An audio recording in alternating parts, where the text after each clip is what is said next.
Welcome to Mello's Minute. What actually happens when someone is tested for Alzheimer's or other form of dementia by a neuropsychologist?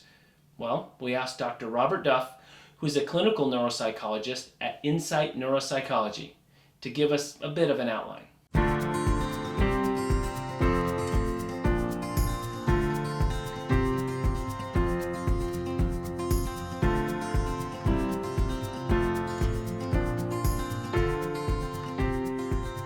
So I bring my mom in, bring my dad in. What is it they're doing? What is it that you're doing kind of, not in detail, but the high level, what are the steps that they're going through to help you do that assessment, I believe you call it? Yeah. So the first part of the assessment is always an interview. So typically during the first part, we sit down with the person who's being tested, as well as family members or other sources of information, sometimes a caregiver, professional, or family members, because a lot of times the person themselves may say, oh, I'm fine, I don't have any issues, but their family members may say, no, this is going on. Now, are they there with them during this time? We can be flexible with it. So typically the way we like to do it is everybody at first. If we need to break up later on and maybe speak to one of the caregivers or family members alone because they don't want to upset them, we can do that. Or vice versa, if the person being tested themselves wants to have some alone time to say a few things without their caregiver or family member there, we can do that as well.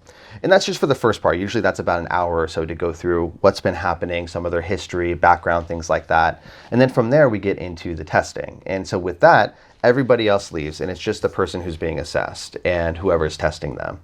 And it's all very low tech, having them point to things in a booklet or answer some verbal questions. And there's a series of tests that are all 5-10 minutes long, but we do a long series of them. So the process kind of sounds scary that it's usually about 3 hours or so, including the interview, which is actually shorter than some places like UCLA do. We try to keep it as neat and tidy as possible because it's a long time. But if somebody needs a break or needs to come back on another day to finish up testing, we can always do that. But we do the testing, get through it, bit by bit. And once it's done, that's it for the person's part. They've done all the work, they've done all the testing. Then they leave it to us to spend a little bit of time going through and interpreting the results, and we write up a full report for them.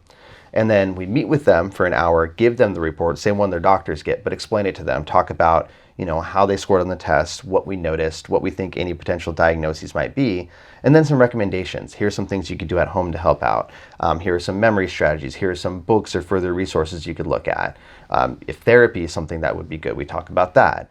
Breathing exercises, sleeping, anything that would be relevant to the person and help them have that information to sort of move forward with. Perfect.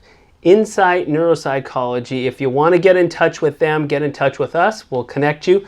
Appreciate it. Thanks, Dr. Thank you.